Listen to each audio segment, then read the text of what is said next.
Bueno, cuando uno habla de una cosa se pregunta por qué me llaman a mí para esto. Igual que me llaman para hablar de la muerte, que digo, tengo la misma experiencia de muerte que todos vosotros, ¿por qué me llaman para hablar de esto? Y bueno, yo hice el seminario en su momento y se lo recomendé a mi familia. Estuvieron aquí mis padres, han estado mis hermanos, han estado amigos y algunos alumnos. Y tengo que decir que, como me dicen los alumnos antes, los que están graduados hace tiempo, dice, si la universidad hubiera sido así cuando yo estudié, y digo, bueno, las cosas van evolucionando, esta es la 3.0 y está muy bien. Entonces, yo arrancaba que esto era, me parece un instrumento fabuloso para salir al encuentro de la duda que tenemos nosotros, cada uno de nosotros, y luego cómo respondemos ante el mundo cuando nos plantea la misma duda, ¿no?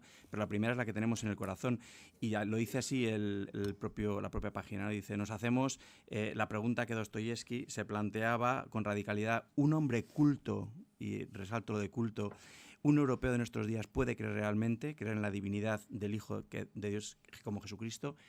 Y a mí esto, planteado así, bueno, se dice Dostoyevsky, esto es culto y demás, pero a mí hace poco se me clavó casi como ofensa y casi como que me daban ganas de saltar al ring a pegarme, cuando Andreu Buenafuente invita a Juan Manuel de Prada a su programa ya extinto Leitmotiv en el año 2016 y le pregunta, dice, bueno, en estos tiempos tampoco hay mucha gente que haga bandera de ser católico, no están los tiempos como para contarlo, y le pregunta a Juan Manuel de Prada, dice, si eres tan listo, ¿cómo puedes creer en Dios? Y a mí la pregunta me molestó. Y digo, ¿y cuál es la incompatibilidad?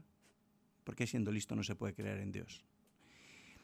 La respuesta que él le dio no me resultó muy interesante, porque le dice, es más fácil creer en Dios siendo tonto que inteligente, porque el tonto se cree que lo sabe todo, mientras que siendo inteligente uno se da cuenta que sabiendo algunas cosas hay demasiadas cosas que desbordan su inteligencia.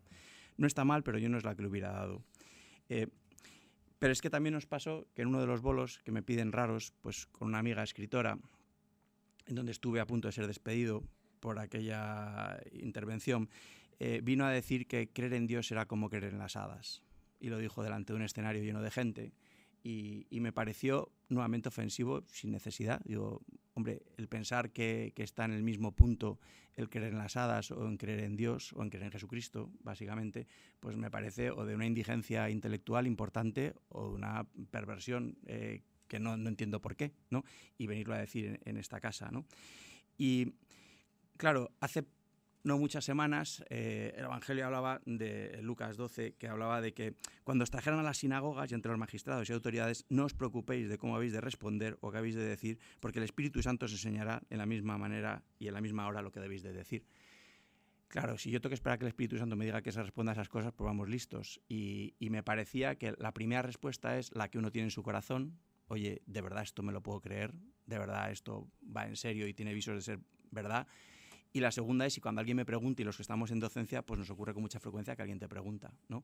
Y que siempre uno tiene la sensación de que está en deuda con el saber y que hay muchas cosas de las que no puede dar razón y simplemente es, bueno, porque yo confío en que esto es así, ¿no?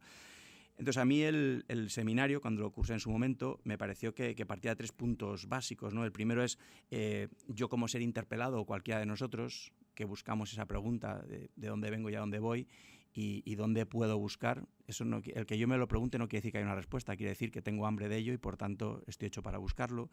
La segunda es, bueno, ¿y el cristianismo podría ser una respuesta válida? ¿O es ciertamente un cuento de hadas? ¿O los listos no pueden creer en eso?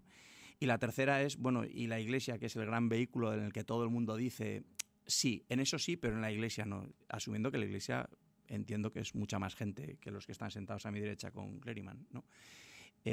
Pues creo que pone el dedo en la llaga, ¿no? Y en ese camino a mí me llamaba la atención en una ocasión que me hicieron notar, fíjate que en el Evangelio jamás se habla de ciencia. Todo lo que se habla es de experiencias vitales. No hay ninguna voluntad de explicar cómo se creó el mundo, ni qué es una célula, ni de dónde viene el rayo, ni cómo son las mareas, ni los eclipses lunares, ni nada de nada, ¿no? ¿Y por qué no hay una voluntad de hablar de la ciencia? Pues probablemente porque el camino que se busca no es el de entrar a través de la cabeza. Y eso muchas veces solamente es obstáculo, pero no puerta de entrada. Es una barrera que impide, cuando uno entiende que la cabeza no le permite creer según qué cosas, dice, hasta aquí puedo llegar, porque a partir de aquí me choco con el intelecto, ¿no? Y ahí hay grandes discusiones, pues entre Dawkins y Lennox y demás. Y hay un diálogo en la película, la teoría del todo, que cuenta la historia de Stephen Hawking, que como sabéis su mujer era muy creyente y él militante ateo, donde tienen un diálogo que si no nevero ben trovato, que dice, ¿y tú? ¿Tú qué eres? Y le dice, bueno, yo soy un cosmologista. Y dice, es una clase de religión para ateos inteligentes. Y dice, y entonces los cosmologistas a qué dan culto. Y dice, bueno, una simple ecuación que sea capaz de explicar lo grande y lo pequeño al mismo tiempo, una sola ecuación. Y dice, bueno, le responde su mujer, incluso si esa fórmula fuera posible, incluso si pudieras encontrarla, que todavía no lo has hecho, ¿cómo explicaría esto el misterio del amor? O el significado de la vida. Y todavía no me has dicho por qué no crees en Dios. Y él le dice, un físico no se puede permitir que le nuble la vista una creación en un ser sobrenatural. Y dice, le responde ella, dice, bueno, esto suena más como un argumento contra los cosmologistas que contra Dios, ¿no? Bueno, este diálogo que me pareció entrañable, si de verdad ocurrió, no sé si ocurrió, pero me pareció como invención bastante interesante, al final lo que pasa es que la ciencia al final acaba enmudeciendo, ¿no? Y entonces llegamos a ese punto en el que no sabemos cómo sigue y unos lo llaman Dios y otros lo llaman Big Bang, ¿no? Y creo que hace falta tanta fe para creer en el Big Bang como para creer en Dios. Es decir, que pensar que hoy no hay nada y a partir de un instante está todo, pues requiere mucha fe, ¿no? Tienes que creer que eso es posible. Y que eso ocurra por no se sabe qué, pues también requiere mucha fe.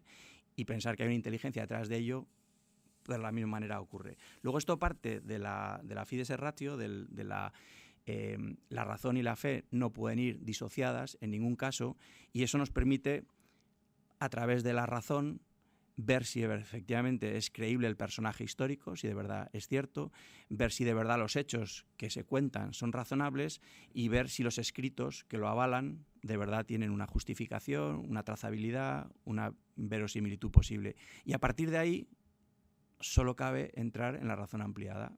A partir de aquí hay unas cosas que te voy a decir que o te las crees o no te las crees. Porque esta persona que está demostrado que vivió entre nosotros dice que es Dios. Y ahí la ciencia ya no puede decir nada. Por mucho que quiera estudiar y por muy inteligente que fuera Stephen Hawking, ahí la ciencia enmudece. Bueno, y yo creo que es importante despejar las dudas de la cabeza, no tanto para entrar a través de ellas a lo que crees, sino para que esas dudas de la cabeza no te impidan pasar o no te impidan ponerte a tiro, que es lo que me decía a mí un sacerdote jesuita, que dice, Felipe, lo importante es ponerse a tiro, luego ya si te pega el tiro o no te pega, no depende de ti, pero por lo menos tienes que estar en la línea de fuego.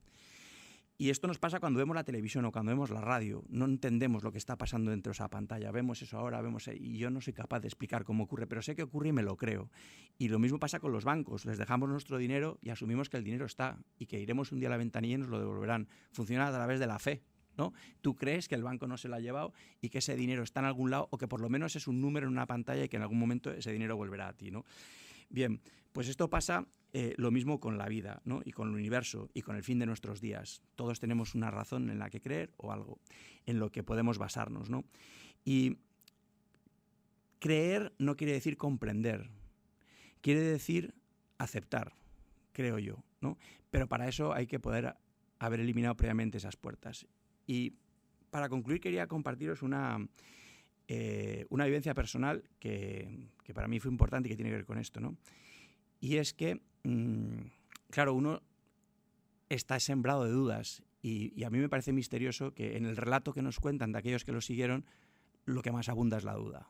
Pero abunda la duda antes, durante, después, hasta el punto de méteme los dedos, hasta el punto de te negaré, hasta el punto de no hay ni uno solo que no pasara por grandes momentos de duda, hasta el punto de no volver a reconocer. Es decir, que si quisieran hacer un relato convincente, ¿por qué tanta duda en el camino, ¿no? Y en esto me encontré con mi madre en el fin de sus días, que hizo este curso, y en el fin de sus días me vino a decir, ¿estás seguro que hay algo al otro lado? Y dije, pues no tengo ni idea, mamá, pero ahora no toca. Y no me atreví a decirle, te queda un cuarto de hora, porque los dos lo sabíamos que le quedaba un cuarto de hora. Digo, pero tú y yo sabemos, hemos pasado por una cosa parecida, y en este momento toca confiar que lo que te espera al otro lado es lo que hemos visto en este curso. O sea que muchas gracias por todo esto y ojalá que sirva de puerta para otra gente.